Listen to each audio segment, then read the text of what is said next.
Всем привет, вы на канале Польза.нет, меня зовут Саня, и здесь только быстрые обзоры и долгие стримы. И сегодня, вопреки всему, несмотря ни на что, мы с вами будем обозревать смартфон под названием Infinix 12 Pro. Какие здесь плюсы? Реально, здесь есть стерео. Помимо стерео, здесь можно запихивать карту памяти. 400 тысяч баллов в Antutu это дело выбивает. Может снимать в 2К 30 FPS на фронталку и на основную камеру, и спойлер, съемка у него хороша. Стоимость у него на данный момент 12,5, и очень не советую спешить его покупать. Почему? Потому что посмотрите сначала обзор. Однозначно эти люди демпингуют в Infinix с другими брендами в реально лоукосте. Притом этот лоукост подразумевает вот этот конкретно смартфон даже наличие NFC. И вроде бы я должен сказать, бегите сразу, берите Realme Q5i, допустим, либо Realme Q5 и забудьте об этом смарте. Но я понимаю, что там нет NFC, там, к сожалению, нет карты памяти, поэтому обзор на этот аппарат я бы на вашем месте посмотрел бы внимательно. Возможно, они, правда, со второго эшелона придут в первый. Ну и вход и выход ролика, как всегда, пишется на сам девайс в 2К, 30 FPS, микрофоны его родные, так что не удивляйтесь качеству звука. Смотрим. Эти люди реально продают больше 50% рынка Африки. И это уже не третий, это уже второй эшелон, учитывая, какие спеки они запихали сюда за сегодня. Ну вот сегодня по курсу, когда я делаю ролик, эта штука стоит 12 600 рублей. Как скакнет курс на Али, я не знаю. Но за эти спеки, даже учитывая их ужасную прошивку, которая мне не очень сильно нравится, то железо, которое они туда запихали, а они запихали, к слову, Helio G99, это новый процессор, понятно, 6 нанометров. По внешке смотрим, что это дело нам сможет предложить.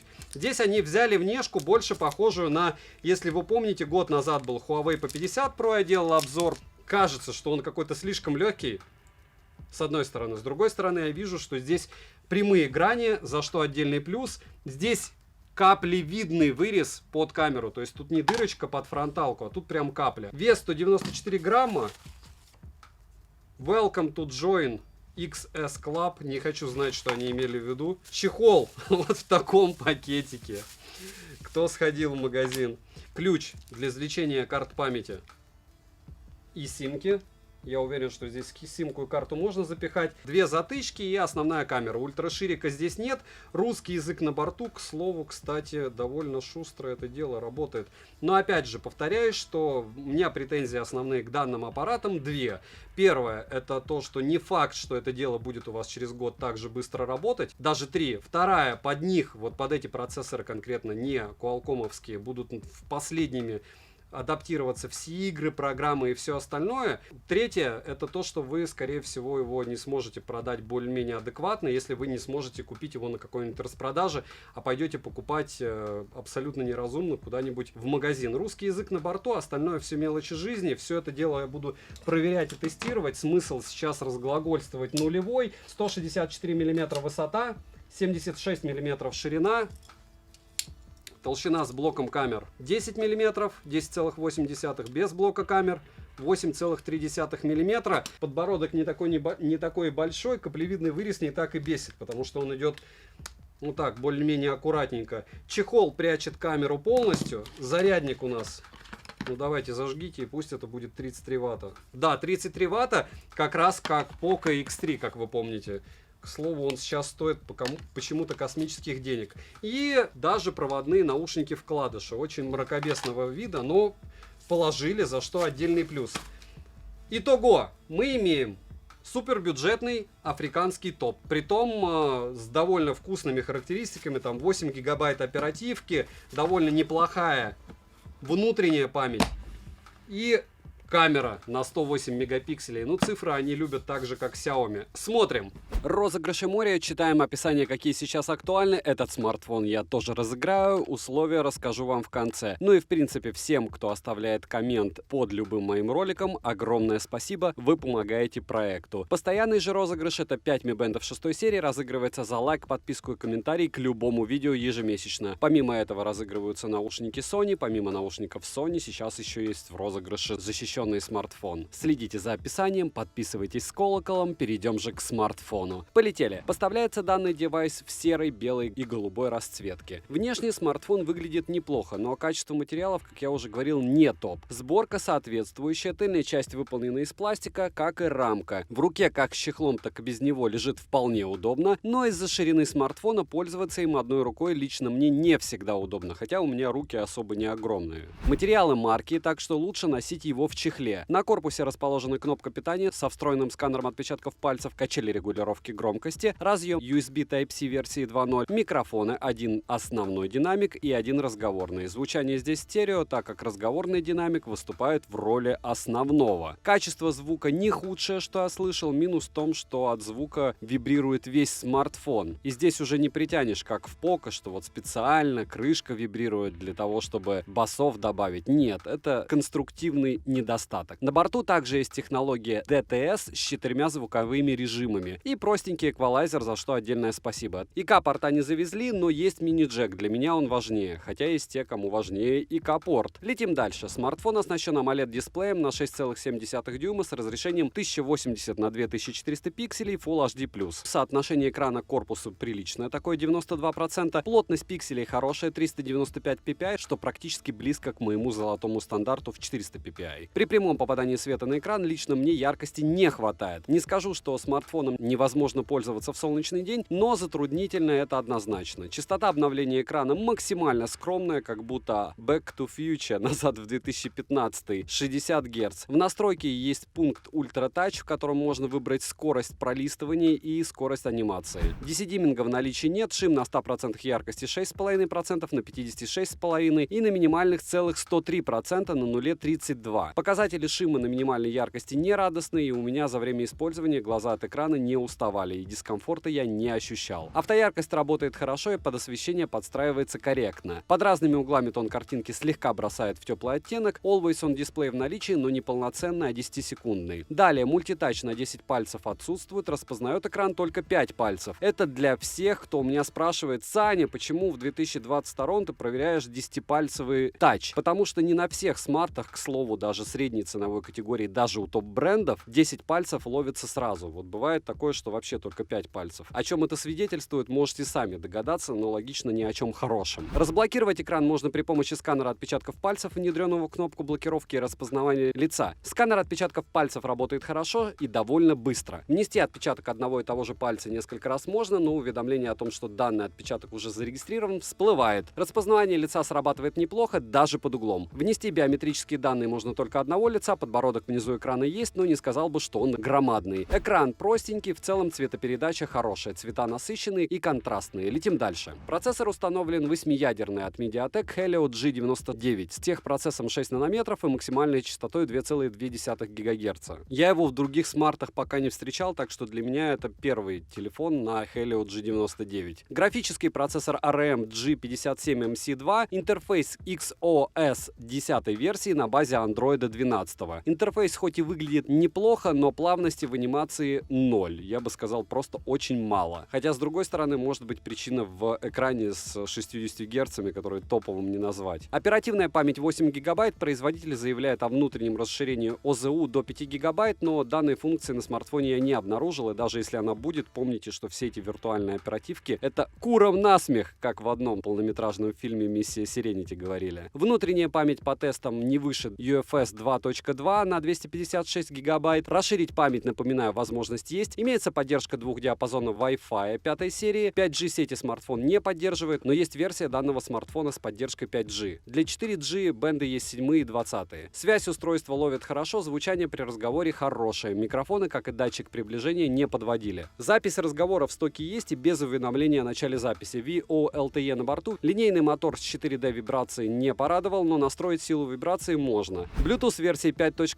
NFC поддерживается, что хорошо. GPS-тест показал точность в 1 метр в городских условиях. Емкость аккумулятора 5000 мАч. В PC-марке выдал скромные 7 часов 10 минут, а осталось еще 20%. Хотя, смотря как смотреть, относительно скромные. Тест я проводил при 60 Гц на максимальной яркости. Смартфон поддерживает быструю зарядку на 33 Вт. Заряжается он с 0 до сотки от родного адаптера питания за 1 час 30 минут. Беспроводной зарядки, разумеется, нет, но есть функция ОТГ. Поедает за час просмотра видео на YouTube по Wi-Fi 15% заряда, World of Tanks за 30 минут на максимальной яркости ушло 10% заряда, играть было комфортно. Genshin Impact не запускался, что очень даже странно, и, наверное, дело в процессоре даже, а не в ПО самого телефона. В других играх, к примеру, Standoff, смартфон себя показал отлично, яркость не понижала, нагрев был незначительный. Перейдем же к тестам. Тротлинг тест проходит стабильно. 191 гипс минимально, максимально 204 гипса и в среднем 200 гипс на 100 потоках при 30 минутах. В Geekbench 5 в синглкоре 537, в мультикоре 1787, 3D Mark показал Wildlife 1366, Wildlife Extreme 378, Wildlife Stress Test 1375, Wildlife Extreme Stress Test 380, Slingshot Extreme 2788, Slingshot 3690. В Antutu выдал результат в 382 тысячи попугаев, Storage тест показал хорошие 43 тысячи. Стресс-тест прошел не идеально, результаты вы можете наблюдать на экране. АИ Туту всего 79 тысяч, это супер печально, конечно. С тыльной части расположили тройной блок и LED-вспышку с 4 светодиодами. Основной модуль широкоугольный на 108 мегапикселей, датчик глубины на 2 мегапикселя. Запись видео доступна в максимальном разрешении 2560 на 1440, 2К с 30 FPS. Цифровой стабилизации как оптической нет, во всяком случае наглядно ее вообще незаметно, я ее не нашел. Фронтальный модуль на 16 мегапикселей находится по центру верхней части экрана. Максимальное разрешение для съемки видео 2560 на 1440, 2К с 30 FPS. В стоке смартфон имеет достаточно много различных режимов для видео и фотосъемки. В целом видеосъемка, как и фотосъемка, меня порадовала. Но, как и у всего, есть свои минусы. Короткие примеры вы сейчас увидите. Фронталка обещают 2К 30 FPS. Будем смотреть, точнее вы будете смотреть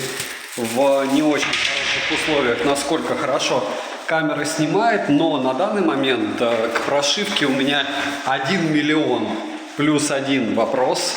Я думаю, о них вы уже слышали. В целом, с одной стороны, к прошивке вопросы по поводу, понятно, игр, но вот по поводу съемки, если все так же хорошо, как я вижу на экране, да, кожа абсолютно не натуральна с одной стороны, с другой стороны, картинка не самая плохая, пусть она и ребит, и местами мультяшная, но неплохо это. То есть для такой категории смарта за эти деньги фронталку я хочу даже за разрешение похвалить. Опять же, нужно будет смотреть на большом экране, но попытались во всяком случае. Притом не зря. Вот, допустим, Rolling Shutter тот же я на экране сейчас не вижу. Вполне возможно, его и не будет для вас тоже. По стабу то же самое. Не скажу, что она ужасна, все, потому что с одной руки даже неплохо. И, кстати, у фронталки есть очень крутая тема. Это диоды, которые сейчас мое лицо подсвечивают. Матрица, но молодцы. Опять же, молодцы. Почему они это делают? Но они каким-то образом должны рынок завоевывать. Вот все правильно. Realme, допустим, те же и Xiaomi экономят и не делают такие приблуды. А они делают, и это их плюс. 2К 30 FPS, основная камера. И не скажу, что меня прям поражает съемка. Если по-честному, то, конечно, поразила съемка у фронтальной камеры. У основной, вот, допустим, берем, пытаемся автофокус. Раз, два. Ну, сложный объект, серое на сером, но все равно нет, ловит. Но я говорю, по камере, опять же, многие блогеры делали сравнение, многие блогеры Infinix видели какие-то фишки, которых, к слову, в этом смартфоне нет. Здесь нет ни телевика, ни ультраширика, но в то же время основная камера и фронтальная со своим диодом. Ну, молодцы. Повторяюсь, по поводу камер, понятно, что стаба вы видите сейчас практически не видите, здесь 4К, но за эти деньги я его и не ждал. Сейчас попробуем 1080p. Так, ну теперь мы ищем стабилизацию в 1080p 60 FPS, и я ее тоже пока не вижу, только все темнее стало. Вот здесь он определил, что ночное видео 1080p 30 FPS, и стаба я все еще не вижу, даже с двух рук. Последний шанс уже 720p, и все равно со стабилизацией с электронной даже с двух рук, я считаю, здесь большие проблемы. Мало того, что искажения, так еще и, к сожалению, стаб плохой достаточно. Специально сейчас в 2К настроился на гайку и проверяем автофокус. Раз. Да, неужели? Да. Да, камера здесь по автофокусу работает лучше, чем многие бюджетники. Перехвалил, может быть, с одной стороны, с другой стороны в 2К определяет, пусть не супер быстро, но определяет. Молодец. Еще немного фронталки, чуть другой локации. Ну, с цветами, разумеется, ночью все не печально, но и не хорошо. Напоминаю, что ничего ночью хорошо не снимает, вообще ничего. Снимает только что-то потребное, и по мне это один из тех случаев. Основной камерой хочу отметить, что вот та надпись «Донор», она не на всех смартфонах в принципе видна в этих условиях, когда все довольно темно. Если брать стаб, повторяю, что со стабом здесь беда. То есть нужно, если вы захотите на этот смартфон снимать, а это возможно, желательно будет какой-нибудь за 3000 бэушный DJI стаб купить. И в принципе можно какие-то даже влоги мини снимать, но опять же все вам оценивать. Вот и кончились практически белые ночи, то есть довольно темно сейчас. Понятно, что не прям полная темень, но вы заметите, как хорошо неоновые вывески имеет возможность этот смарт снимать. То есть ничего не размывается, это прям совсем круто. В конце вставлю довольно интересный момент, это можно в примерах даже добавлю. Вот сейчас есть здесь функция из разряда клипов. Ну такая интересная. То есть молодежи, не знаю зачем, но, наверное, даже знаю, если есть какие-то интересные локации, за вас, считайте, сделает смартфон сам клип, притом для этого не нужен интернет, как большинству Xiaomi либо Realme с теми же приколюхами. Почему нет? Еще немного основной камеры, и хотелось бы сказать, что, конечно, все фактически в этом смартфоне на данный момент к моему использованию кричит о том, что ПО, разумеется, безумно сырое. Если брать, не знаю, иерархию каких-то там прошивок, то это, конечно, дошман-дошман. Нечего сравнивать там с Realme UI это или с MIUI даже, да с чем угодно. Рядом это все не лежало, с одной стороны. С другой стороны, программное обеспечение, включая вот как раз эту прошивку, здесь заточено прямо классическим образом для фото и видео. Я не скажу, что этот смартфон плохо снимает, я скажу, что он снимает хорошо. И он снимает значительно лучше, чем он стоит. По всем остальным вопросам, конечно, даже учитывая его относительно неплохой внешний вид, это провалы, материалы дешевые, еще много всяких неприятностей, о которых в ролике вы узнаете. Но по отношению его к возможностям съемки, даже на сложных объектах, ну, смотрите, это не ультрабюджетник, даже близко. Ну и тест в 2К, который я провожу только со смартфонами, которые способны. Правда, ну ладно, не только с ними, но чтобы долго, то только с ними. Смотрите, свет, как и должен быть, какой он сейчас есть. Теплый, противный, в переходе. Но в то же время я не пересвечен. То есть он снимает так, как должен снимать. Ту картинку, какая есть на самом деле. И это хорошо. Идеально, конечно, было бы, если бы здесь была стабилизация хоть какая-то. Хотя, опять же, многим даже этого стаба будет достаточно. И лучше бы, наверное, чтобы этот суперстаб работал хотя бы в 1080p. Либо какой-то стаб. Но он не работает. 2К 30 FPS, съемка с основной камеры и максимум X10. Мыло мыльное, но ничего удивительного. В целом, повторяюсь, можно фотографировать, ставить видео на паузу, и мне дело нравится это, как снимает. 2К 30 FPS, работает кофемашина, чтобы вы слышали, насколько много шумов пишут микрофоны. Повторяю, что у меня к этому смартфону довольно большое количество претензий, но они все исключают претензии к съемке фронталки основной камеры. За эти деньги я считаю, что пишет она все это дело неплохо, даже звук. Не топово, но хорошо. Вопреки всему, несмотря ни на что, 2К 30 FPS, пример фронталки Infinix 12 Pro, при этом версия 5G. Я не знаю, в плане камер, мне кажется, вряд ли они с 4G будут чем-то отличаться, но вот так. Следующий момент, разумеется, пример с фронталки в помещении уже есть на канале в Телеграме, довольно ветрено, и думаю, что вам вполне достаточно. Позади меня мало что видно, но я виден довольно неплохо, хотя, разумеется, с цветами здесь беда. 4К 30 FPS, основная камера, особо нечего тут тестировать. Почему? Потому что по видео без нареканий, но стаб нулевой. То есть, если на месте стоять, даже тремор передается легкий, даже если снимать с двух рук.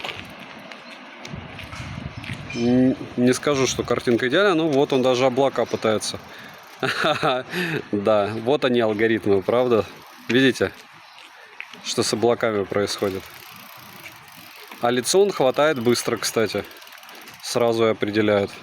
Слово в эту сторону невозможно смотреть. То есть мало того, что солнце светит, так оно еще и отсвечивает от стекол. Я смотрю еле-еле в темных очках, в солнцезащитных.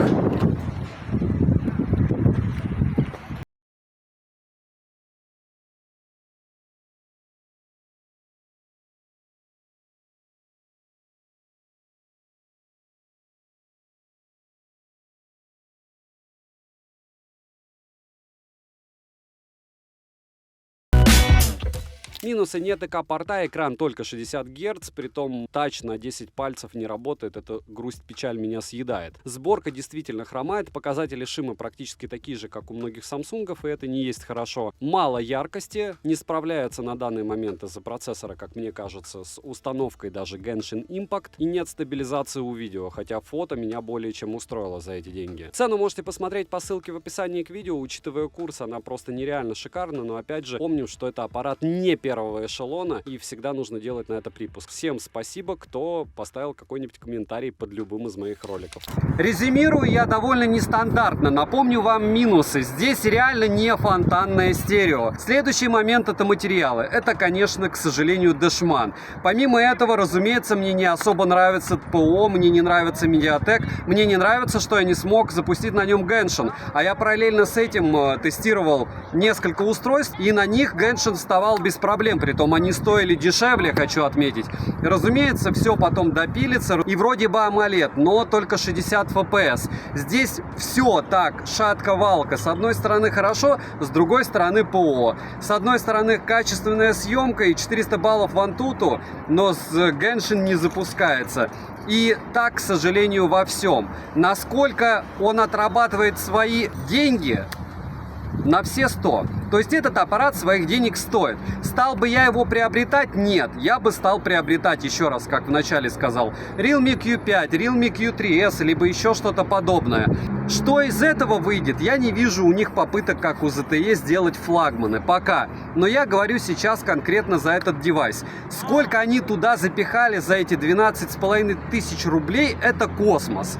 Работает это? Работает. Насколько долго это будет работать? То есть всегда проблема, как я не устаю напоминать, это в обновлениях. Если вы покупаете аппарат на год, вообще не думайте, идите покупайте. Если на 2-3 года, я бы подумал 10 раз. Потому что вся их а-ля гарантия, там, в течение 7 дней они должны аппарат вам заменить. Это если вы в российском ритейле будете его брать, не на Али. Насчет Али я не знаю. Насчет Али я знаю только ценник. Это все Филькины грамоты, как мы прекрасно сейчас видим. Сегодня бренд у нас есть, завтра его нет, так же, как его поддержки. В целом, мне девайс понравился. Чтобы участвовать в розыгрыше, нужно нажать лайк этому видео, подписаться на ВК-группу мою Пользанет в описании и в комментариях написать свое имя, отчество своей страницы, либо ссылку на страницу ВК. Наберем 4000 лайков, с удовольствием его разыграю. Себе бы я его не брал. Вам я, соответственно, тоже, к сожалению, советовать не могу, но за эти деньги аналогичных девайсов просто по железкам не бывает. Так что девайсу относительно нет и да.